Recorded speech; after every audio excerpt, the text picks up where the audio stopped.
சிப்காட் ஓசூருக்கு வர்றதுக்கு முன்னால் அது 1 minute ஸ்டாப். பெங்களூர்லேருந்து மதுரைக்கு போகிற பஸ்ஸு 1 நிமிஷம் ஓசூரில் நிற்கும்.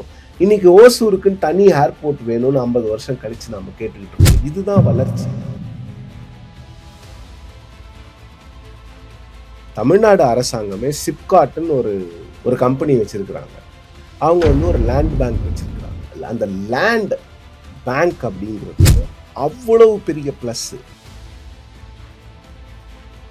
ஃபோர்டு வருது, ஹுண்டாய் வருது, அதுக்கப்புறம் BMW வருது, ரெனால்ட் நிசான் வருது, இப்போ இன்னைக்கு டாடா ஜாகுவார் லேண்ட் ரோவர் இருக்கிறாங்க. தூத்துக்குடியில் கொண்டு போய் வின்ஃபாஸ்ட்டை கொண்டு போய் போட்டிருக்கோம். ஃபோர்டு தமிழ்நாட்டுக்கு மூலம் எப்படி சார் வந்துச்சுன்னா அது ஒரு சுவாரஸ்யமான ஸ்டோரியும் கூட. ஃபோர்டு வந்து ஒரு joint venture, Mahindra and Mahindra and Ford. மகாராஷ்டிராவா சென்னையா அப்படிங்கிற ஒரு பெரிய காம்படிஷன். இந்த முதலீடு அங்கே போயிடுச்சு, அந்த முதலீடு இங்கே போயிடுச்சு. ஒரு இன்வெஸ்ட்மெண்ட் போயிட்ட உடனே தமிழ்நாட்டில இருந்து மொத்தம் போயிடுச்சு. ஆந்திரா அப்படியே பயங்கரமா வளருது. எங்கெங்க வளருது? நம்மளும் ஆந்திராவுக்கு பக்கத்துல தானே இருக்கோம். இந்த MOU சைன் பண்ணாலும் கம்பெனிஸ் வந்துருவாங்களா, இல்லை MOU பண்ணிட்டும் எஸ்கேப் ஆகலாமா? இந்தியாவில் எப்போவுமே வந்து ஒரு 35 to 40% தான் இருக்கும். கடந்த திமுக ஆட்சியில் அந்த MOU கன்வர்ஷன் வந்து அவங்க 72%ன்னு சொல்கிறாங்க. ஒரு 10-15% நீங்கள் குறைச்சா கூட above 55. அது வந்து ஒரு எக்ஸலண்ட் பர்சன்டேஜ். அன்ஆர்கனைஸ்ட் இண்டஸ்ட்ரியான ஒரு சலூன் எடுத்துக்கோங்க. அங்கே ஒரு நார்த் இந்தியன் இருக்காங்க. அவங்க கிட்ட பேசுனீங்கன்னா 25,000 ரூபாய் சேலரி. அது அங்கே கிடைக்கவே கிடைக்காது. யூபி வேலை செய்கிற ஒரு இடம், ஒரு பாரடைஸ் மாதிரி இருக்கும்.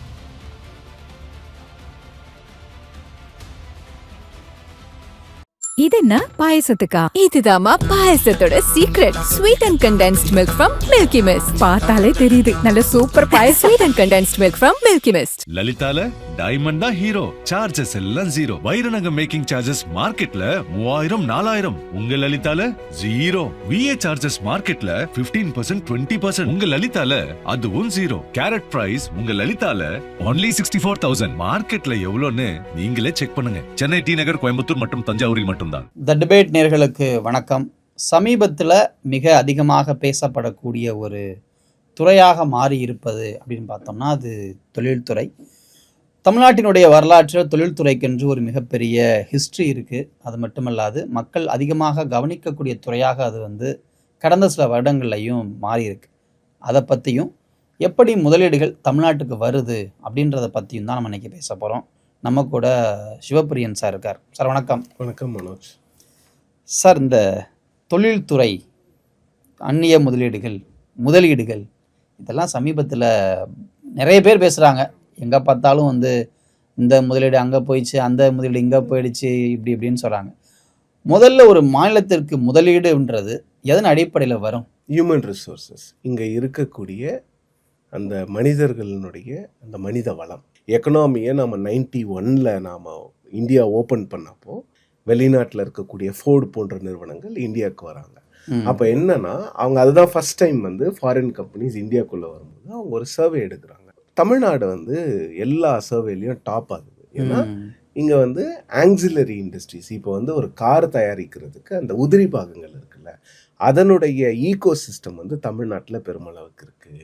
இப்போ நீங்கள் எலக்ட்ரானிக்ஸ் இண்டஸ்ட்ரி எடுத்துக்கிட்டிங்கன்னா அந்த எலக்ட்ரானிக் இண்டஸ்ட்ரிக்கு தேவையான உதிரி பாகங்கள் தமிழ்நாட்டில் இருக்குது. இன்னொன்று, தமிழ்நாட்டிலேருந்து ஒரு +2 முடித்தவங்களோ இல்லை ஒரு டிகிரி முடித்தவங்களையோ நீங்கள் ட்ரெயின் பண்ணுறதுக்கு வந்து 2 மாதம் தான் ஆகுது. ஏன்னா அவங்களுக்கு ஏற்கனவே ஓரளவுக்கு கல்வி அறிவு இருக்குது. ஓகே. ஸோ இது வந்து இந்த அசம்பிளி போன்ற சின்ன சின்ன வேலைகளுக்கு. இப்போ நீங்கள் நான் லெதர் ஃபுட்வேர்னு ஒன்று தமிழ்நாட்டில் இப்போ அதிக அளவில் வர ஆரம்பிச்சிருக்கு. அதற்கு வந்து பெண்கள் அதிக அளவில் ரெக்ரூட் பண்ணுறாங்க. அவங்க எல்லாம் ரூரல் பெண்களாக இருக்கிறாங்க.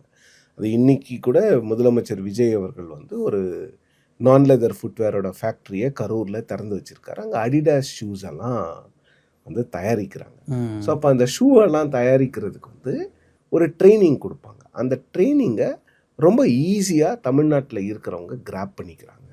ஏன்னா ஏற்கனவே அவங்களுக்கு ஓரளவுக்கு கல்வி அறிவு இருக்குது. 10வது இல்லை 12வது வரைக்கும் படிச்சிருக்காங்க.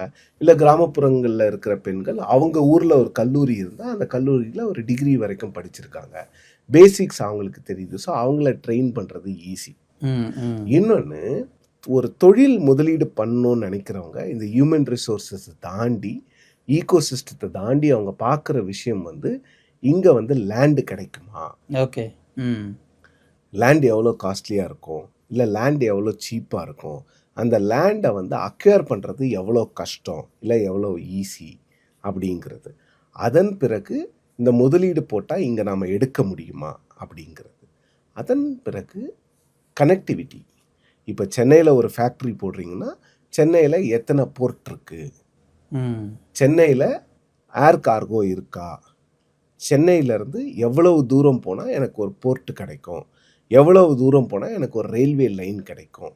இதெல்லாம் பெருமளவில் முதலீட்டாளர்கள் வந்து யோசிப்பாங்க, இதெல்லாம் இருக்குதா இந்த இடங்கள்ல அப்படின்னு. மனித வளத்திலிருந்து அதை கனெக்ட் பண்ணுற வரைக்கும் பார்ப்பாங்க. இன்னொன்று, வெளிநாட்டிலேருந்து வரக்கூடிய நிறுவனங்கள் இது எல்லாத்துக்கும் மேலே ஒரு விஷயம் பார்க்குறது அவங்க என்னன்னு பார்த்தீங்கன்னா, எக்ஸ்போர்ட்டு எவ்வளோ ஈஸியாக பண்ணலாம். இப்போ வந்து நீங்கள் தமிழ்நாட்டில் மட்டும் இல்லை, ஆந்திர மாநிலத்தில் அனந்தபூருங்கிற மாவட்டத்தில் கியாவுடைய தொழிற்சாலை இருக்குது. கியா செல்டாஸு, கியா கார்னிவல் கார் தயாரிக்கிறவங்க. அவங்க அங்கேருந்து 250 கிலோமீட்டர் அந்த வண்டிகளை கண்டெய்னரில் ஏற்றி சென்னை போர்ட்டில் இருந்து தான் அது வந்து வெளிநாடுகளுக்கு போகுது. ஸோ சென்னையுடைய மிகப்பெரிய ப்ளஸ் என்னன்னு பார்த்தீங்கன்னா, சென்னையிலேருந்து 100 கிலோமீட்டருக்குள்ள 3 போர்ட் இருக்குது. நெல்லூரில் கிருஷ்ணப்பட்டினம்னு ஒரு போர்ட் இருக்குது, இங்கே எண்ணூரில் ஒரு போர்ட் இருக்குது, சென்னை நம்ம பழைய சென்னை போர்ட் ட்ரஸ்ட் இருக்குது. இதெல்லாம் தான் ஒரு நிறுவனம் வரும்பொழுது பார்ப்பாங்க. லேண்டை பொறுத்த வரைக்கும் தமிழ்நாட்டில் லேண்ட் காஸ்ட்லி தான். ஒன்சமடை இருந்துச்சு நிறைய லேண்டு, நம்ம நிறைய லேண்ட் மாற்றிட்டோம். இப்போ என்னன்னா, லேண்ட் ஏன் வந்து நிறைய இண்டஸ்ட்ரீஸ் தமிழ்நாட்டில் வந்து லேண்டை வந்து காஸ்ட்லியாக இருந்தாலும் வாங்குறாங்கன்னா அதில் இஷ்யூஸே கிடையாது.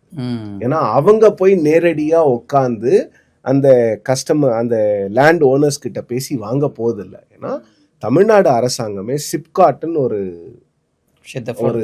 ஒரு கம்பெனி வச்சிருக்கிறாங்க.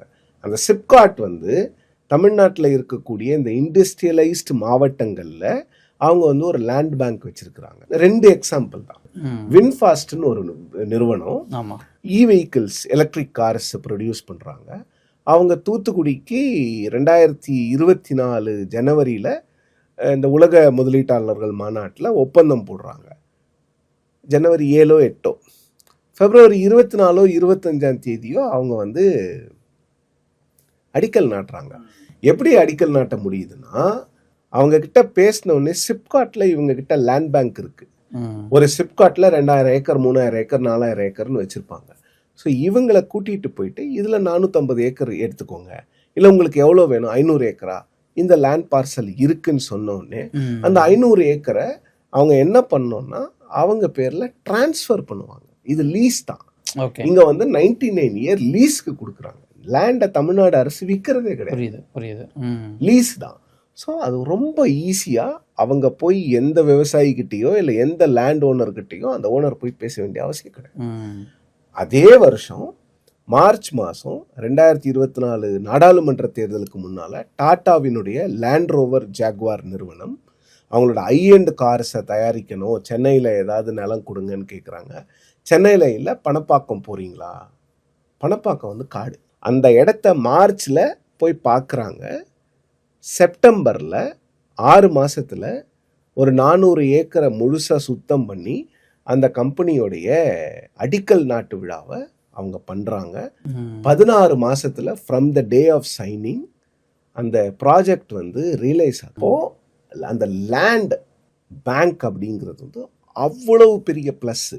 ஏன்னா எந்த இண்டஸ்ட்ரியும் வந்து யாருக்கிட்டையும் போய் பேச வேணாம். ஓகே சார், இப்போ இவ்வளவு விஷயங்களை கன்சிடர் பண்ணி ஒரு கம்பெனி வந்து தமிழ்நாட்டுக்குள்ளே வருது. இந்த எம்ஓயு சைன் பண்ணாலும் கம்பெனிஸ் வந்துருவாங்களா, இல்லை எம்ஓயு பண்ணிட்டும் எஸ்கேப் ஆகலாமா? எம்ஓயுங்கிறது வந்து எங்களுக்கு இங்கே தொழில் தொடங்குறதுக்கு எண்ணம் இருக்கிறது, எங்களுக்கும் நீங்கள் தொழில் தொடங்குவதில் எண்ணம் இருக்கிறதுன்னு அந்த நிறுவனமும் தமிழ்நாடு அரசும் ஒரு புரிந்துணர்வு ஒப்பந்தம். இந்த எம்ஓயு வந்து கன்வர்ஷன் ரேட்டுங்கிறது வந்து இந்தியாவில் எப்போவுமே வந்து ஒரு 35 to 40% தான் இருக்கும். அதுக்கு மேலே இந்த எம்ஓயு கன்வர்ஷன் வந்து ஆகவே ஆகாது. ஆனால் கடந்த திமுக ஆட்சியில் அந்த எம்ஓயு கன்வர்ஷன் வந்து அவங்க 72%ன்னு சொல்கிறாங்க.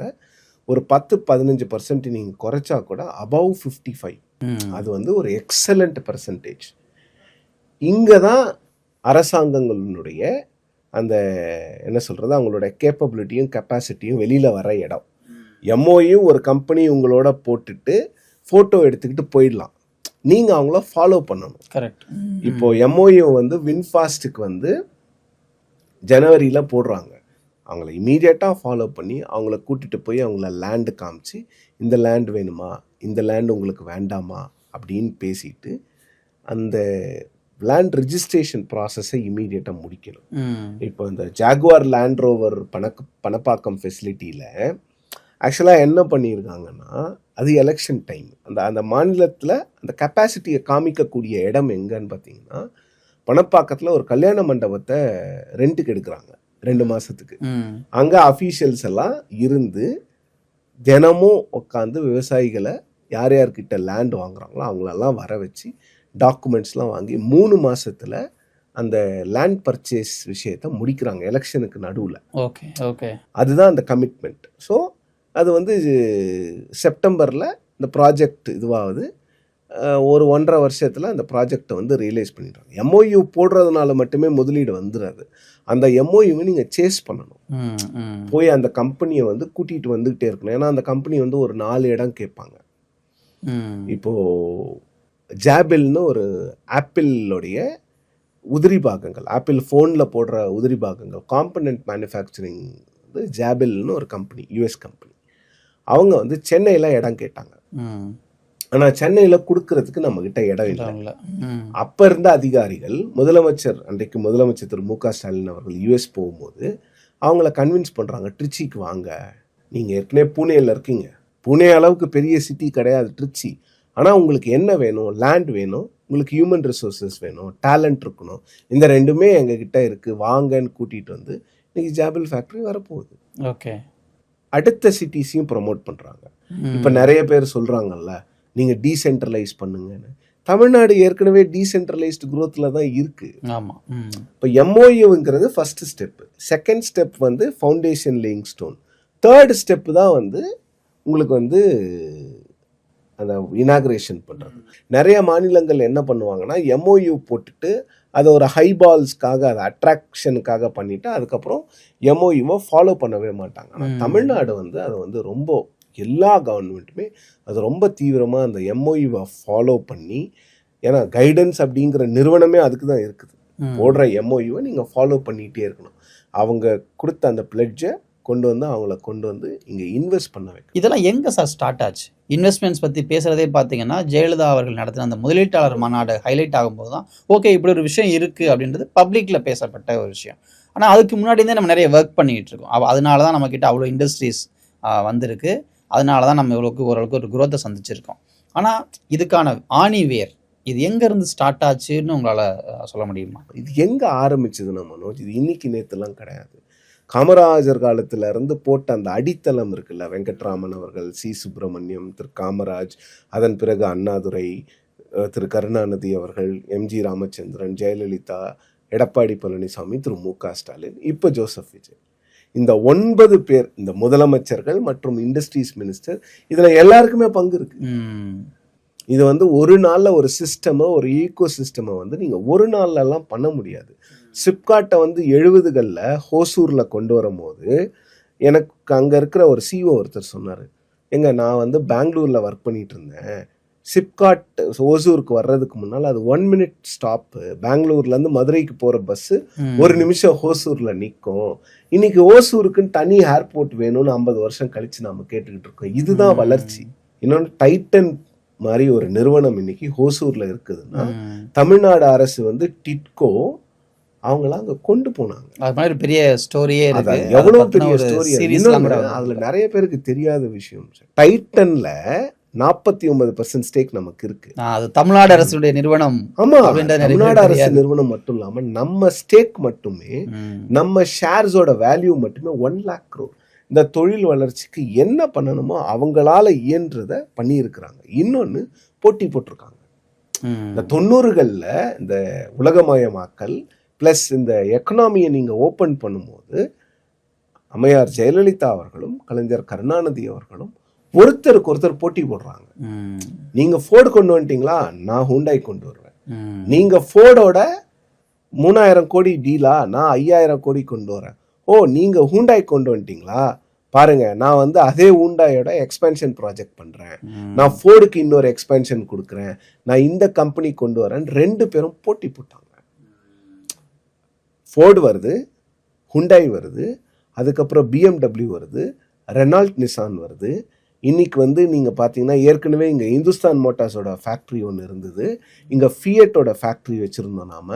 இப்போ இன்னைக்கு டாட்டா ஜாகுவார் லேண்ட் ரோவர் இருக்கிறாங்க. தூத்துக்குடியில் கொண்டு போய் வின்ஃபாஸ்ட்டை கொண்டு போய் போட்டிருக்கோம். ஒரு முதலமைச்சருக்கான விஷயம் கிடையாது, எல்லாரும் போட்டிருக்கிறாங்க. 2019 எடப்பாடி பழனிசாமி அவர்கள் வந்து அந்த பை எலெக்ஷனில் ஜெயிச்சு அவர் இண்டிபெண்ட்டாக ஆட்சி நடத்த ஆரம்பிக்கும் பொழுது முன்னாள் தலைமைச் செயலாளர், இன்னைக்கு நிர்வாக ஆணையராக இருக்கக்கூடிய revenue CRA commissioner of revenue administration திரு முருகானந்தம் அவர்களை டெல்லியிலேருந்து கூட்டிகிட்டு வர்றாரு. இண்டஸ்ட்ரி செக்ரட்டரியாக நீங்கள் வாங்கன்னு. இப்போ நடந்துக்கிட்டு இருக்கிற எல்லாத்துக்குமே அடித்தளம் போடப்பட்டது அன்னைக்கு. எடப்பாடி பழனிசாமி அவர்கள் முதலமைச்சர், MC சம்பத் வந்து இண்டஸ்ட்ரீஸ் மினிஸ்டர், திரு முருகானந்தம் இண்டஸ்ட்ரி செக்ரட்டரி. இவங்க போட்ட அந்த கிரவுண்ட் ஒர்க்கை DMK கவர்மெண்ட் வந்து அவ்வளோ ஹார்வெஸ்ட் பண்ணாங்க. அவங்க அதை வந்து கண்டினியூ பண்ணாங்க. கண்டினியூ பண்ணி நீங்கள் அந்த முதலீட்டாளர் மாநாடு பேசுனீங்கல்ல, அப்போ வந்து 35-40% தான் கன்வர்ஷன் ரேட்டு. இன்னைக்கு இவங்க 70 சொல்கிறாங்க, அதில் ஒரு 10% குறைச்சிக்கிட்டா கூட 60. தாவேக்கா என்ன பண்ணோம், 80க்கு கொண்டு போகணும், 85 கொண்டு போகணும். இதுதான் தாவேக்காவுக்கு இருக்கக்கூடிய சேலஞ்சு. DMKக்கு இருந்த சேலஞ்ச் என்னன்னா 35 எப்படி 55 ஆக்குறது, இவங்க இப்போ 70 எப்படி 80 ஆக்கணுங்கிறது தான்.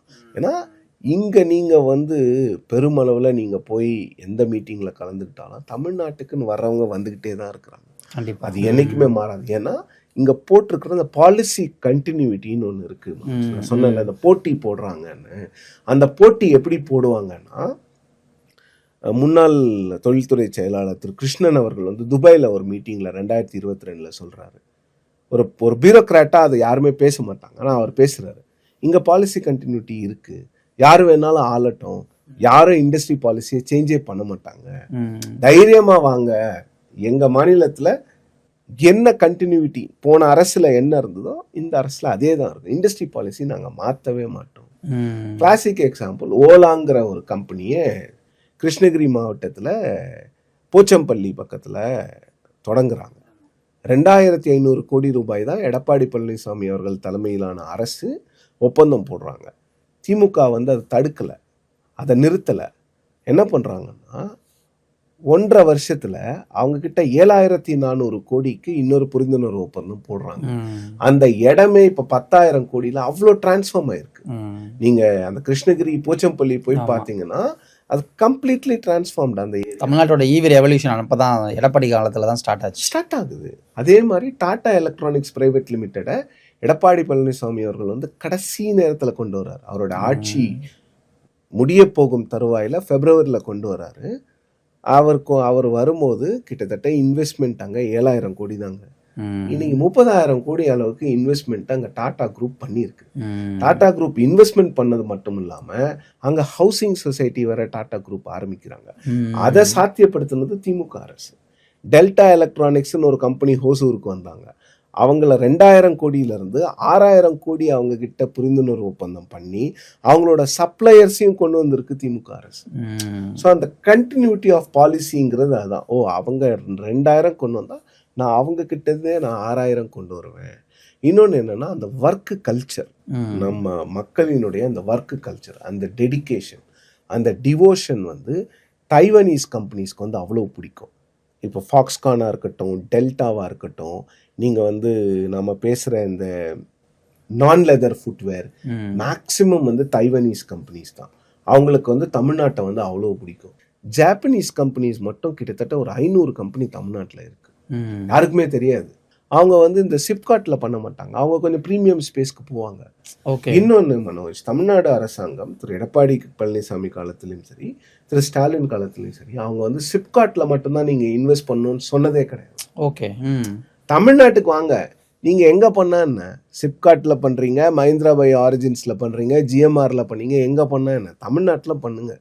எங்களுக்கு அந்த இன்வெஸ்ட்மெண்ட் வந்தால் போதும். நம்ம ஏன்னா காமராஜரை பற்றி பேசும்போது எல்லாரும் சொல்லுவாங்க, பிஹெச்எல் திருச்சிக்கு அவர் கொண்டு வந்தப்போ அந்த மாதிரி ஒரு ஒரு நில அமைப்போட ஒரு லேண்டு வேணும்னு சொல்லி அஃபீஷியல்ஸ்லாம் வந்து சென்ட்ரல் கவர்மெண்ட் கேட்குறாங்க, நாங்கள் இந்த மாதிரி ஒரு பிளான் வச்சுருக்கோம் அப்படின்னு. பட் அஃபீஷியல்ஸ்க்கு வந்து அதை ஐடென்டிஃபை பண்ண முடியல. அப்போது வந்து சீஃப் மினிஸ்டர் காமராஜர் இருக்காராம், அவர்கிட்ட போய் கேட்குறாங்க, சார் இந்த மாதிரி கேட்டாங்க, பட் நம்மக்கிட்ட அப்படி எந்த அமைப்புலும் இல்லை, குறிப்பாக நதி ஓரம் வேணும், ஏர்போர்ட்டும் வந்து மேபி அமையக்கூடிய ஒரு வாய்ப்பு இருக்கக்கூடிய இடமாவும் அது இருக்கணும், டிரான்ஸ்போர்ட்டேஷனை பற்றி அவங்க பேசும்பொழுது அவர் திருவெரும்பூர்கிட்ட போய் பாருங்கள், அங்கே ஒரு லேண்ட் இருக்கும் பாருங்கன்னு சொல்லி அவர் சொன்னதாகவும், அதை பார்த்துட்டு அவங்க சார் நம்ம நினச்ச மாதிரியே இருக்கே அந்த லேண்டுன்னு சொல்லி அப்படி அப்ரிஷியேட் பண்ணதாகவும் சொல்லுவாங்க. ஸோ அப்போ சீஃப் மினிஸ்டர்ஸுக்குமே வந்து இந்த லேண்ட்ஸ்கேப்பை பற்றியும் இங்கே எங்கே இதை பண்ணணுன்ற ஐடியாவுமே வந்து இந்த பர்டிகுலர் டிபார்ட்மெண்ட்டை பொறுத்த வரைக்கும் அவசியம் அப்படின்றது நம்மளால நீங்கள் காமராஜர் பற்றி சொன்னீங்கல்ல, எம்எஃப்எல் மெட்ராஸ் ஃபெர்டிலைசர்ஸ் லிமிடெட் மணலியில் ஒரு விஷயம் வச்சுருந்தாங்க. ஒரு மணலி ராமகிருஷ்ண முதலியார் தான் அங்கே லேண்ட் கண்ட்ரோல் பண்ணுறவர். அவர் வீட்டுக்கு நேராக போகிறாரு காமராஜர், எனக்கு இந்த மாதிரி ஒரு ஃபேக்ட்ரி அமைக்கணும், எனக்கு நிலம் கொடுங்க. நீங்களே வீடு தேடி வந்து கேட்ட பிறகு நான் கொடுக்க மாட்டேன்னு நான் சொல்லுவேன், நான் கொடுக்குறேன்.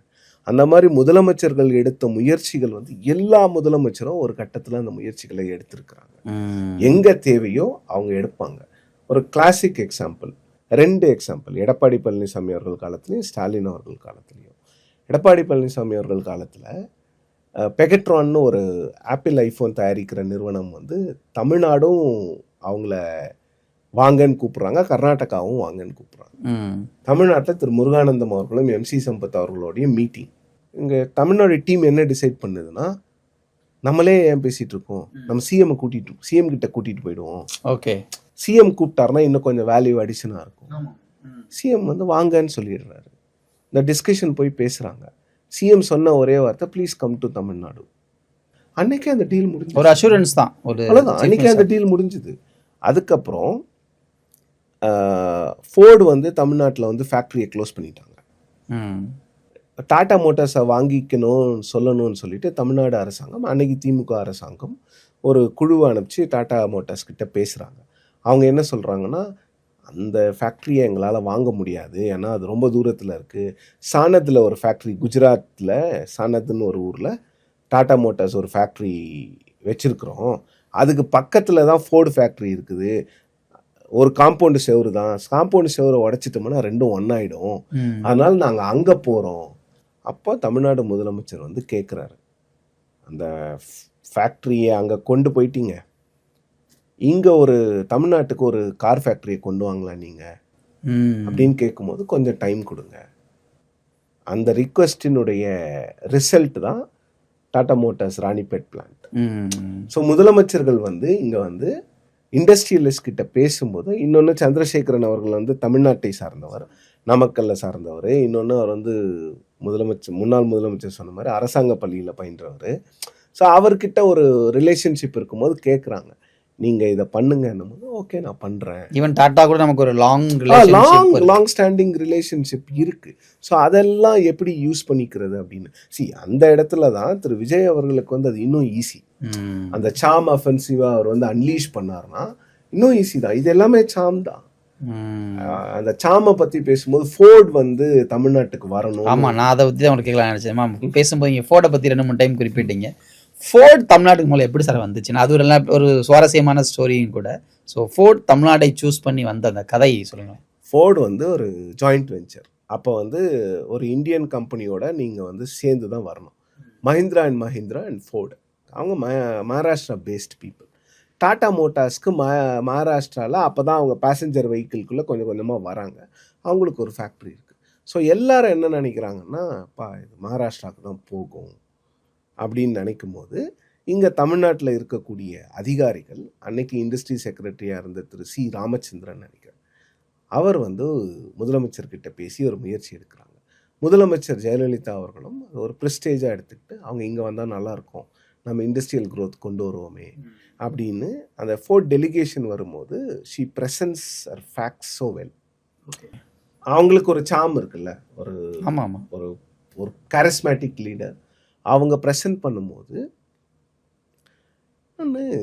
அவங்க கொஞ்சம் கொஞ்சமாக சென்னைக்கு வந்து பார்க்கும்போது மகாராஷ்டிராவா சென்னையா அப்படிங்கிற ஒரு பெரிய காம்படிஷன்.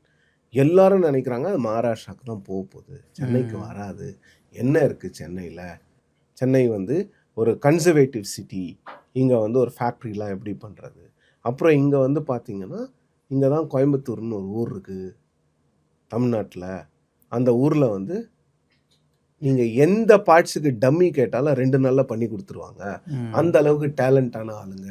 ஸோ அவங்க வந்து ஆட்டோமொபைல் பார்ட்ஸில், ஆட்டோ ஆக்சிலரிஸில் பிரிக்கால் போன்ற நிறுவனங்கள் அங்கே இருக்குது.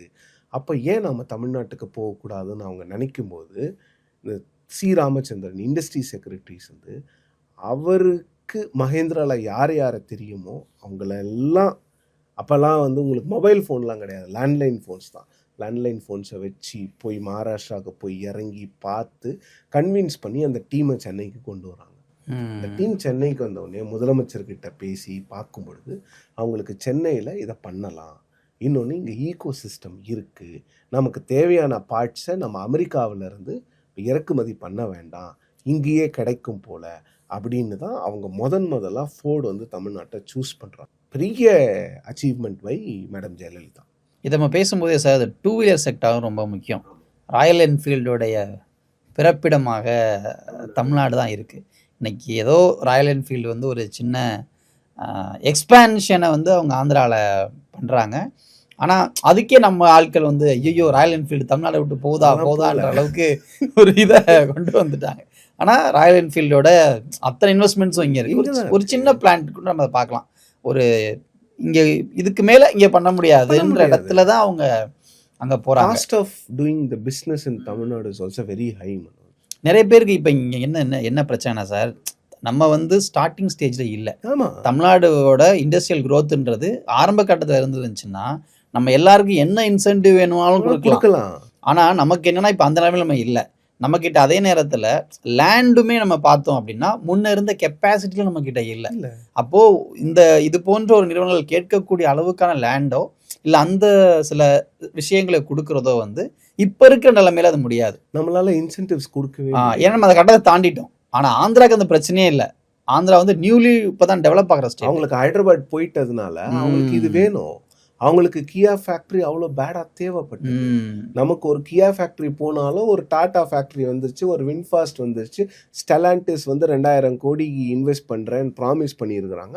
அவங்க எப்போ பண்ண போகிறாங்க நம்ம வெயிட் பண்ண போகிறோம். ஏன்னா அவங்களுக்கு வந்து ஒன்றும் இல்லை, அந்த பழைய இந்துஸ்தான் மோட்டார்ஸோட ஃபேக்ட்ரி திருவள்ளூரில் அவங்க யூஸ் பண்ண போகிறாங்க. கரெக்ட். இப்போ எல்லாருக்கும் ஞாபகம் இருக்கும், இந்த data centre, Google data centre வைசாக்கு போயிடுச்சு, தமிழ்நாடு லாஸ்ட் அவுட்டு. மைக்ரானுடைய என்னது செமிகண்டக்டர் யூனிட் குஜராத்துக்கு போயிடுச்சு. யாரும் புரிஞ்சிக்காத விஷயம், இந்த 2 ப்ராஜெக்ட்லையுமே எவ்வளோ இன்சென்டிவ்ஸ் வந்து அந்த 2 கம்பெனிக்கும் மத்திய அரசும் மாநில அரசும் கொடுக்கணும் தெரியுமா? கிட்டத்தட்ட 40% of the total value of the ப்ராஜெக்ட்டுங்க. அதெல்லாம் கொடுத்து தமிழ்நாடு ஒரு நிறுவனத்தை கூட்டிகிட்டு வர வேண்டிய இடத்துல தமிழ்நாடு இல்லை. தமிழ்நாட்டுக்கு தேவையே இல்லை. எதுவுமே தமிழ்நாட்டை விட்டு போகக்கூடாதுன்னா எப்படி? மற்ற மாநிலத்துக்கும் போகணும்ல, தமிழ் இந்தியாவில் தானே இருக்கு. நீங்க எதுவுமே போகக்கூடாது. இப்போ கூகுள் டேட்டா சென்டர் போயிடுச்சு. கூகுள் டேட்டா சென்டர் நமக்கு வேண்டாம். நமக்கு வேற மாதிரி சின்ன சின்ன டேட்டா சென்டர்ஸ்லாம் இருக்கு. நமக்கு வந்து ஒரு மேனுஃபேக்சரிங் ஸ்டேட்டா நம்ம எவ்வளோ வேலை கொடுக்குறோமோ அவ்வளோ வேலை கொடுத்துட்டு தான் இருக்கிறோம். இன்னைக்கு டாடா எலக்ட்ரானிக்ஸ் பிரைவேட் லிமிடெட் ஹோசூரில் கிட்டத்தட்ட 75,000 பேருக்கு வேலை கொடுக்குறாங்க. அதில் பாதி தமிழ்காரங்க இருக்கிறாங்க, வெளியூர்லேருந்து வர்றவங்க இருக்கிறாங்க. இன்னமும் நாம் வந்து வெளியூரில் இருந்து யாரும் வரக்கூடாதுலாம் சொல்ல முடியாது மனோஜ். ஏன்னா அவங்க வரலைன்னா நம்மளோட எக்கனாமியே இன்னைக்கு எப்படி இருக்கும்னு தெரியாது. ஏன்னா இன்னைக்கு ஹோட்டலில் வேலை செய்கிறவங்கலேருந்து கிட்டத்தட்ட 3/4 பேர் வந்து வெளி மாநிலங்கள்லேருந்து வர்றவங்க தான். அவங்கெல்லாம் தமிழ்நாட்டை வந்து தாய்நாடு மாதிரி பார்க்குறாங்க. அவங்க வந்தவுடனே தமிழ் கற்றுக்குறாங்க. ஏன்னா நீங்கள் வந்து இன்றைக்கி நாம் இப்போ இந்த ஆர்கனைஸ்ட் இண்டஸ்ட்ரியை பற்றி பேசுகிறோம். அன்ஆர்கனைஸ்ட் இண்டஸ்ட்ரியான ஒரு சலூன் எடுத்துக்கோங்க.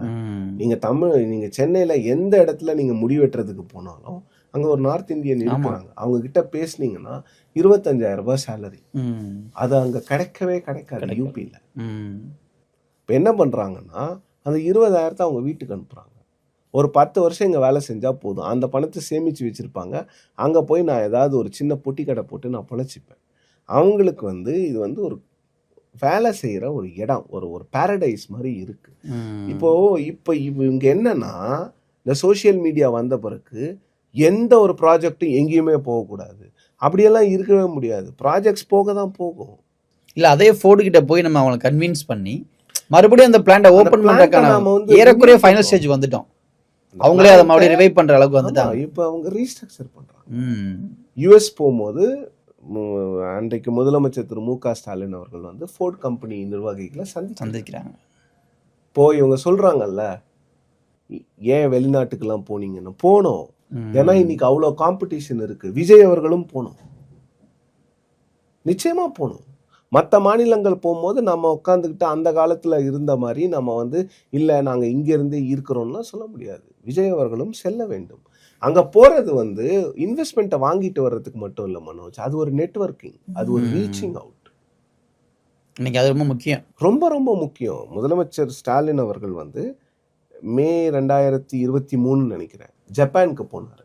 ஜப்பானில் ஓம்ரான் அப்படின்ற ஒரு நிறுவனம் ஒரு 150 கோடி தான் அவங்க இன்வெஸ்ட் பண்ணியிருக்கிறாங்க. பெரிய அமௌண்ட்லாம் இல்லை, ஆனால் மெடிக்கல் எக்யூப்மெண்ட் அது. இன்றைக்கி நம்ம பார்க்குற BP machine plus temperature check பண்ணுறோம்ல, தெர்மோமீட்டர், இது எல்லாமே அந்த ஓம்ரான் நிறுவனம் தயாரிக்கிறாங்க. அவங்க இப்போ எக்ஸ்பேண்ட் பண்ணிட்டு இருக்காங்க. அந்த நிறுவனத்தை ஒரு 100 கோடி தானே பண்ணுறீங்க, 150 கோடி தானே பண்ணுறீங்கன்னு யாரும் அவங்க ஸ்லைட்டாக பார்க்கல. அவங்க அதிகாரிகளை அந்த ஹோட்டலுக்கு வர வச்சு மற்ற ஒரு 2000 கோடி யார் இன்வெஸ்ட் பண்ணுவாங்களோ அவங்களுக்கு கொடுக்குற அதே மரியாதை இவங்களுக்கும் கொடுத்து அங்கே உட்கார வச்சு பேசினதுனால அவங்க கமிட் பண்ணுறாங்க. அந்த factories up and running. So நீங்கள் ஃபாரின் விசிட்ஸ் போகிறதுங்கிறது வந்து ஜஸ்ட் லைக் தட் இவங்க எல்லாரும் ட்விட்டரில் பேசுகிற மாதிரி ஜாலியாக போய் அவங்க சுற்றிட்டு வர்றதெல்லாம் கிடையாது. அங்கே அந்த அமைச்சர்களும் அந்த முதலமைச்சரும் உழைக்கிறாங்க. போய் 20 பேரை பார்க்கணுங்க. பேக் டு பேக் மீட்டிங்ஸ் இருந்துக்கிட்டே இருக்கும். நீங்கள் அவங்கள பார்த்து எல்லாருக்கிட்டையும் நீங்கள் சிரிச்சுக்கிட்டே பேசணும். நீங்கள் நெட்வொர்க் பண்ணோம். இன்னொன்று மனோஜ், இவங்க எல்லாம் பேசுகிறது இது என்னமோ இன்வெஸ்ட்மெண்ட் வந்து போன உடனே கொடுத்துருவாங்க, அப்படியெல்லாம் கிடையாது. இன்றைக்கி அவ்வளோ காம்படிஷன் இருக்குது. இப்போ வேர்ல்டு எக்கனாமிக் ஃபோரம்னு ஒன்று டாவோஸில் வருஷம் ஜனவரியில் நடக்கும். எல்லா மாநிலமும் போயிட்டு இருந்தாங்க. தமிழ்நாடு ரொம்ப நாளாக அந்த வேர்ல்டு எக்கனாமிக் ஃபோரம்க்கு போகாமே இருந்தோம். திமுக ஆட்சிக்கு வந்த பிறகு திரு தங்கம் தென்னரசு அவர்கள் முடிவு பண்ணுறாரு, நம்ம போனோம். தங்கம் தென்னரசு, திரு கிருஷ்ணன், திருமதி பூஜா குல்கர்னி அவர்கள் வந்து கைடன்ஸோட எம்டி, திரு கிருஷ்ணன் சார் வந்து industry secretary, Thangam Thennarasu minister. 3 பேரும் ஃபஸ்ட்டு 2022 வேர்ல்டு எக்கனாமிக் ஃபோரம்க்கு போகிறாங்க. அங்கே போயிட்டு நிறைய சிஇஓஸை பார்க்குறாங்க. வேர்ல்டு எக்கனாமிக் ஃபோரமில் வந்து எல்லா கம்பெனியோட டாப் சிஇஓஸ், டாப் ஓனர்ஸ்லேருந்து எல்லாருமே வருவாங்க. அங்கே அவங்கள சந்திக்கிறது வந்து ரொம்ப ஈஸி. ஒரு டின்னர் இருக்கும். டின்னரில் நீங்கள் ஜஸ்ட் கார்டு கொடுத்து போய் பார்க்கலாம். அவங்கள யூஎஸில் போய் அவங்க ஆஃபீஸில் பார்க்கணுன்னா 10 நாள் வெயிட் பண்ணணும், அப்பாயின்மெண்ட் வாங்கணும். அவங்க உங்கள் டெலிகேஷன் என்னன்னு கேட்கணும். அங்கே போகும்போது just like that you can meet that. அப்படி மீட் பண்ணி ஒரு பெரிய இன்வெஸ்ட்மெண்ட் தமிழ்நாட்டுக்கு வந்திருக்கு. சிஸ்கோ அப்படிங்கிற நிறுவனம் இங்கே ஸ்ரீபெரும்புத்தூர் ஃப்ளெக்ஸ்ன்ற ஃபேக்ட்ரியில் அவங்க அவுட் சோர்ஸ் பண்ணி சிஸ்கோக்கு டெலிகாம் எக்யூப்மெண்ட்ஸில் இந்த வைஃபை ரவுட்டர்ஸ் யூஸ் பண்ணுறோம்ல, அதெல்லாம் சிஸ்கோ கம்பெனி ப்ரொடியூஸ் பண்ணுறாங்க. அதை கொண்டு வந்தது எப்படின்னு தங்கம் தென்னரசு அவர்கள் வந்து சொன்னார். வேர்ல்டு எக்கனாமிக் ஃபோரமில் மீட் பண்ணோம். அப்படியே அவங்க யுஎஸ் இவங்க போகும்போது யுஎஸ் ஆஃபீஸில் போய் மீட் பண்ணுறாங்க. நாங்கள் அங்கே தான் வரோம், எங்கேயும் போகல, we are coming to Tamil Nadu. அடுத்த வருஷம் வர வேர்ல்டு எக்கனாமிக் ஃபோரமில் ரிமைன் பண்ணுறாங்க. ஆமாம், we will announce the deal this June அப்படின்னு சொல்கிறாரு. மேலே அந்த சிஸ்கோவுடைய குளோபல் சிஇஓ இந்தியாவுக்கு வராரு, பிரதமரை பார்க்குறாரு, போயிட்டு நாங்கள் தமிழ்நாட்டில் இன்வெஸ்ட் பண்ண போகிறோம்னு அனௌன்ஸ் பண்ணுறாரு. ப்ரெஸ் ரிலீஸில் இந்தியான்னு வருது. அன்னைக்கு ஈவினிங் திரு தங்கம் தென்னரசு அவர்கள் வந்து அதை எடுத்து போடுறாரு, தமிழ்நாட்டில் தான் வராங்க. இன்னொன்று, தமிழ்நாடு வந்து மற்ற மாநிலங்கள் மாதிரி வேர்ல்டு எக்கனாமிக் ஃபோரமில் போயிட்டு இந்தியன் கம்பெனிஸோட எம்ஓயூலாம் போடுறதில்ல. மகாராஷ்டிராலாம் அந்த ஜோக்கு பண்ணுறாங்க. இந்தியாவில் இருக்கிற கம்பெனியோட எம்ஓயூ போடுறதுக்கு இவங்க டாவோஸ்க்கு போய் சுவிட்சர்லாண்டுக்கு போய் போடுறாங்க. தமிழ்நாடு அதெல்லாம் கிடையாது. ஸோ அந்த மாதிரி நிறைய மாற்றங்கள் வந்து வந்திருக்குது. காலத்துக்கு ஏற்ற மாதிரி இண்டஸ்ட்ரீஸ் டிபார்ட்மெண்ட்டையும் மாற்றுறாங்க.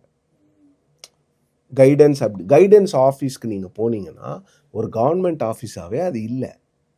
அது வந்து ஒரு கார்ப்பரேட் ஆஃபீஸ் மாதிரி இருக்கும். நீங்கள் எம்டிக்கு வந்து அவர் ஐஏஎஸ் ஆஃபீஸர் தான், ஆனால் அவருக்கு வந்து ஒரு கார்ப்பரேட் லுக் அங்கே இருக்கும். அவர் வந்து கார்ப்பரேட் எப்படி டீல் பண்ணுறாங்களோ அப்படி தான் அவங்களோட ஆட்களை டீல் பண்ண முடியும். இதெல்லாம் இங்கே இருக்குது. ஒரு இன்வெஸ்ட்மெண்ட் போயிட்ட உடனே தமிழ்நாட்டில் இருந்து மொத்தம் போயிடுச்சு, ஆந்திரா அப்படியே பயங்கரமாக வளருது. எங்கெங்க வளருது? நம்மளும் ஆந்திராவுக்கு பக்கத்தில் தானே இருக்கோம், நம்மளும் போய் பார்த்துக்கிட்டு தானே இருக்கிறோம். இந்த மாதிரி இந்த பேனிக் மாங்கரிங் வந்து, இந்த ரூமர் மாங்கரிங், இந்த பேனிக் மோடில் போகிறது வந்து அவசியமே கிடையாது. நான் ஒரு சில இன்வெஸ்ட்மெண்ட்ஸ் வராமலும் இருக்குது, அதுக்கெல்லாம் நாம் வந்து மெனக்கிடணும், இல்லைன்னு சொல்லலை. இன்னொன்று, தமிழ்நாடு வந்து பெருமளவில் வளரணும். இன்னும் நம்மளோட இன்ஃப்ராஸ்ட்ரக்சரெல்லாம் நம்ம இம்ப்ரூவ் பண்ணணும், அர்பன் அம்யூனிட்டிஸை வந்து அதிகப்படுத்தணும். இன்னொன்று, சென்னையை போன்ற நகரங்களை பொறுத்த வரைக்கும் இன்னும் உங்களுக்கு வந்து இந்த பொழுதுபோக்கு சமாச்சாரங்கள், உங்களுக்கு பப்ஸ் அதிகமாக இருக்கணும், ரெஸ்டோ பார்ஸ் இருக்கணும், நைட் லைஃப் கொஞ்சம் வைப்ரண்ட்டாக இருக்கணும், சேஃப்டி பார்க்குறாங்க, சேஃப்டி இதெல்லாம் பார்க்குறாங்க. ஆனால் இதை வேண்டான்னு நினைக்கிற கம்பெனிஸும் உண்டு. இப்போ ஜாப்பனீஸ் கம்பெனிஸும் தைவனீஸ் கம்பெனிஸும் சென்னையை பெருமளவில் அவங்க விரும்புறதுக்கு காரணம் என்னன்னா, இங்கே பெருசாக நைட் லைஃப் இல்லை. ஓகே, நம்மளுடைய எம்ப்ளாயீஸ் வந்து அவங்க போயிட்டு ஒரு டின்னர் போயிட்டு வீட்டுக்கு வந்துடுவாங்க, மறுநாள் காலைல வேலைக்கு வந்துடுவாங்க. அப்படிப்பட்ட ஆட்களும் இருக்கிறாங்க. அவங்க அந்த நைட் லைஃப் ரொம்ப விரும்புகிற வெஸ்டர்ன் கல்ச்சரும் இருக்கு, விரும்பாத இந்த சவுத் ஏஷியன் கல்ச்சர் பீப்புளும் இங்கே இருக்கிறாங்க. ஓகே, ஸோ இது என்ன சொல்ல வராங்கன்னா, இந்த இன்வெஸ்ட்மெண்ட் போயிடுச்சு. ஆந்திராவுக்கு ஒரு நான் லெதர் ஃபுட்வேர் இன்வெஸ்ட்மெண்ட் போனது உண்மைதான். ஏன் போச்சுன்னா, இங்கே இருக்கிற லேண்டை அவங்களால அஃபோர்ட் பண்ண முடியல, லேண்ட் காஸ்ட்டை அவங்களால கொடுக்க முடியல. ஆந்திரா என்ன பண்ணுறாங்கன்னா, குப்பத்துக்கு வாங்க, அந்த ஊரில் வந்து ரொம்ப ஈஸியாக நாங்கள் கொடுக்குறோம். நிறைய மாநிலங்கள் வந்து எலக்ட்ரிசிட்டி சப்சிடிலாம் கொடுக்குறாங்க, அதெல்லாம் நம்மளால் கொடுக்கவே முடியாது. நம்ம மேக்ஸிமம் வந்து ரெஜிஸ்ட்ரேஷனில் கொஞ்சம் ஒரு எக்ஸம்ஷன் கொடுப்போம். அந்த மாதிரி ஒரு சில எக்ஸம்ஷன்ஸ் தான் நீங்கள் கொடுக்க முடியும். ஏன்னா நீங்கள் வளர்ந்த மாநிலம். நீங்கள் மற்ற மாநிலம் மாதிரி எல்லாத்துக்கும் எக்ஸம்ஷன் கொடுத்தீங்கன்னா, அப்போ ஏற்கனவே வந்து தொழில் எக்ஸம்ஷன் கொடுக்காம தொழில் பண்ணிட்டு இருக்காங்களா, அவங்களாம் ஹர்ட் ஆவாங்க. கரெக்ட். அவங்க அந்த அளவுக்கு, ஏன்னா அவங்கெல்லாம் தமிழ்நாட்டை நம்பி இருக்கிறாங்க. ஓ, இவ்வளவு பேசுகிறாங்க இவங்களாம். லக்ஷேர்னு ஒரு கம்பெனி, சைனீஸ் கம்பெனி, மோட்டரோலா ஃபேக்ட்ரியை வாங்கிட்டு 6 வருஷமாக லக்ஷேர் ஃபேக்ட்ரி இதுன்னு போர்டு மட்டுமே இருக்குது. இன்னும் சென்ட்ரல் கவர்மெண்ட் அவங்க இன்வெஸ்ட்மெண்ட்டை கிளியரே பண்ணல. இதெல்லாம் யாருமே கேட்க மாட்டேங்கிறாங்க. இங்கே இன்வெஸ்ட்மெண்ட் வந்து வந்துக்கிட்டே தான் இருக்குது, எதுவும் ஸ்டாப் ஆகலை. ஆனால் இன்வெஸ்ட்மெண்ட்ஸ் அப்படியே வந்துக்கிட்டே இருக்கணும்னா இன்ஃப்ராஸ்ட்ரக்சர் அப்கிரேட் நீங்கள் பண்ணணுங்கிறதுல எந்த மாற்று கருத்தும் கிடையாது. சென்னைக்கு ஒரு 2வது ஏர்போர்ட் வேணுமானா நிச்சயமாக வேணும், அதில் எந்த மாற்று கருத்தும் கிடையாது. கோயம்புத்தூர் ஏர்போர்ட்டை விரிவாக்கம் பண்ணி பெரிய டெர்மினல் கட்டணுமா? ஆமாம். மதுரை விரிவாக்கம் பண்ணணுமா? ஆமாம். திருச்சியில் பண்ணணுமா? எஸ். தூத்துக்குடியை விரிவாக்கம் பண்ணணும், ராமேஸ்வரத்தில் ஒரு ஏர்போர்ட் கட்டணும், ஹோசூரில் ஒரு ஏர்போர்ட் கட்டணும், இதெல்லாம் பண்ணணும். அதிலெல்லாம் எந்த மாற்று கருத்தும் கிடையாது. ஆனால் வந்து இல்லை இங்கேருந்து போயிடுச்சு, என்ன போச்சு, எவ்வளோ போச்சு? நீங்கள் ஒரு கூகுள் டேட்டா சென்டரையே வச்சுக்கிட்டு இருக்காங்க. ஆனால் அந்த கூகுள் டேட்டா சென்டரில் இருக்கக்கூடிய இன்னொரு எலிஃபென்ட் இந்த ரூம் வந்து அது அதானி ப்ராஜெக்ட். அதை பற்றி யாருமே பேச மாட்டேங்கிறாங்க. அது என்னமோ வெறும் கூகுள் ப்ராஜெக்ட் மாதிரி, அது அதானியோட ப்ராஜெக்ட். சர்வீசஸ்லாம் அதிகமாக நீங்கள் கான்சென்ட்ரேட் பண்ணணும், குளோபல் கெப்பாசிட்டி சென்டர்ஸை நீங்கள் கான்சென்ட்ரேட் பண்ணணுங்கிறதுல எந்த மாற்று கருத்தும் கிடையாது. ஆனால் நெகட்டிவ்ஸை மட்டுமே தான் நாங்கள் பேசுவோம், நாங்கள் பாசிட்டிவ்ஸை பற்றி பேசவே மாட்டோம்னா, ஏன்னா கர்நாடகாவில் இருக்கிறவங்க நம்ம பாசிட்டிவ் பற்றி தான் பேசுகிறாங்க, ஆந்திராவில் இருக்கிறவங்க நம்ம பாசிட்டிவை பற்றி மட்டும்தான் பேசுகிறாங்க. எல்லா நிறுவனமும் தமிழ்நாட்டுக்கே போகுது, அது உண்மை தானே? 2023 நினைக்கிறேன், Februaryயில் ஒரு ஈவெண்ட்டில் வந்து அன்னைக்கு தொழில்துறை செயலாளர் திரு கிருஷ்ணன் அவர்கள் பேசுகிறாங்க. தமிழ்நாட்டுடைய யூனிக் ஒரு ப்ரொப்போசிஷன் என்னன்னு பார்த்தீங்கன்னா, இங்கே லோ எண்ட் மேனுஃபேக்சரிங்க்கும் எங்ககிட்ட ஆள் இருக்கு, ஹை எண்ட் மேனுஃபேக்சரிங்க்கும் எங்கிட்ட ஆள் இருக்கு. இந்த மாதிரி ஒரு ஸ்டேட் வந்து ஒரு யூனிக் காம்பினேஷனுடைய ஸ்டேட் நீங்கள் எங்கேயும் பார்க்க முடியாது. இன்னொன்று, டைவர்சிஃபை பண்ணுறாங்க மனோஜ். இப்போ வந்து இந்த எலக்ட்ரானிக்ஸ் நிறுவனங்கள் அப்படின்னா சென்னை, ஓசூர், கோயம்புத்தூர், இப்படி 3 இடத்த ப்ரொஜெக்ட் பண்ணுறாங்க. இந்த 3 இடங்கள்ல எல்லாரும் சென்னை கேட்பாங்க. இல்லைங்க, சென்னை வேண்டாம், நீங்கள் ஹோசூருக்கு போங்க, அங்கேருந்து எப்படிங்கன்னா 2 மணி நேரத்தில் பெங்களூர் ஏர்போர்ட்டுங்க, ஒன்றும் தப்பு இல்லை, கோயம்புத்தூர் போங்க, இங்கேயே ஏர்போர்ட் இருக்குது, இப்படின்னு சொல்லி செல் பண்ணுவாங்க. கோயம்புத்தூர் ஒரு காலத்தில் இண்டஸ்ட்ரியல் சிட்டியாக மட்டும் இருந்தது, இன்றைக்கி சர்வீசஸ் செக்டரில் அவ்வளோ பெரிய சிட்டியாக அது மாறிட்டு இருக்கு. எல்லா சாஃப்ட்வேர் கம்பெனிஸும் கோயம்புத்தூரில் ஒரு ஆஃபீஸில் 2 ஆஃபீஸ் வச்சுருக்குறாங்க. ஸோ இதெல்லாம் பாசிட்டிவ்ஸையும் நம்ம பேசணும். நிறைய பண்ண வேண்டியது இருக்குது. ஆனால் நிறைய பண்ணியும் இருக்கிறாங்க. உலகம் பூரா நான் லெதர் ஃபுட்வேர் வந்து அவ்வளோ பாப்புலர் ஆகிட்டு இருக்கு. ஸோ இங்கே வந்து அடிடாஸ் ஷூலேருந்து நியூ பேலன்ஸ்லேருந்து நம்ம தயாரிக்காத ஷூவே கிடையாது. இதெல்லாம் எப்போ பெருமையாக பேச போகிறோம்? வின்ஃபாஸ்ட்னு ஒரு நிறுவனம் வரும்போது நீங்கள் ட்விட்டரை எடுத்து பார்த்தீங்கன்னா அவ்வளோ நெகட்டிவ் கமெண்ட்ஸ். அந்த கம்பெனி வியட்நாம்லே ஓடல. ஏன்பா வியட்நாமில் ஓடலன்னா அவங்க கொண்டு வந்து அவங்க நல்ல கம்பெனி இல்லை, அவங்க ஒரு டாட்ஜி கேரக்டரு, இருந்துட்டு போட்டோம். அவங்க இங்கே வந்து இன்வெஸ்ட் பண்ணுறாங்க. 18 மாதத்தில் வண்டி வெளில வந்துருச்சுல்ல. இன்றைக்கி எங்கே பார்த்தாலும் உங்களுக்கு VF7 VF6ன்னு வின்ஃபாஸ்ட்டோட வண்டி இருக்க தானே செய்யுது. அந்த வின்ஃபாஸ்ட் நிறுவனத்தை கொண்டு வரும்போது ஃபஸ்ட்டு வீடியோ கான்ஃபரன்சிங்கில் தான் பேசுகிறாங்க. யாருக்குமே ஒரு கான்ஃபிடென்ஸே இல்லை. அப்புறம் திரு டிஆர்பி ராஜா அவர்கள் வந்து நான் நேரில் போய் பேசிட்டு வரேன், நேரில் போயிட்டு வியட்நாம் போய் பேசிட்டு அந்த டீலை முடிச்சுட்டு வராங்க. இன்னொன்று இவங்க எல்லாம் மறக்கிற ஒரு விஷயம், 2022 திரு கிருஷ்ணன் திருமதி பூஜா குல்கர்னி இவங்க 2 பேரும் ஃபாக்ஸ்கான் நிறுவனத்தில் போய் அவங்க தலைமை அலுவலகத்தில் போய் பேசிட்டு வராங்க தாய்வானில். வேறு எந்த ஸ்டேட்டோடைய அஃபீஷியல்ஸும் அந்த மாதிரி ஒரு அவுட்ரீச்சை பண்ணதே கிடையாது. இன்னொன்று இங்கே பிரச்சனைகள் வரும்பொழுது அந்த அரசாங்கங்கள் அந்த இண்டஸ்ட்ரியல் டிஸ்பியூட்ஸை வந்து ரொம்ப அழகாக ஹேண்டில் பண்ணுவாங்க. சாம்சங்கில் கோட்டை விட்டுட்டாங்க, அதை ரொம்ப ப்ரொலாங் பண்ணி விட்டாங்க. பட் ஃபாக்ஸ்கான் இஷ்யூ ஒன்று வந்தது 2021 டிசம்பரில். அந்த இஷ்யூவை வந்து எப்படி கவர்மெண்ட் ஹேண்டில் பண்ணாங்கன்னா கிளாசிக் எக்ஸாம்பிள். அன்றைக்கி சீஃப் செக்ரட்டரி இறையன்பு அவர்கள், இண்டஸ்ட்ரி செக்ரட்டரி திரு கிருஷ்ணன் அவர்கள், அன்னைக்கு லேபர் மினிஸ்டராக இருந்த திரு CV கணேசன், அப்புறம் MSME மினிஸ்டர் தாமோகன் பரசன் காஞ்சிபுரம் அப்படிங்கிறதுனால அவங்க 4 பேரும் 6 நாள் தொடர்ந்து ஸ்ரீபெரும்புத்தூருக்கு போய் அந்த பிரச்சனையை சால்வ் பண்ணாங்க. ஃபாக்ஸ்கான் மேலே தவறுகள் இருந்தது, ஆனால் அந்த தவறுகளை வெளியில் இவங்க கொண்டே வரல. ஏன்னா ஃபாக்ஸ்கான் மேலே ஒரு தவறு இருக்குதுன்னு சொல்லிட்டோம்னா அந்த கம்பெனியும் இது பண்ண இன்வெஸ்டர் சென்டிமெண்ட்டும் அடிப்படும்.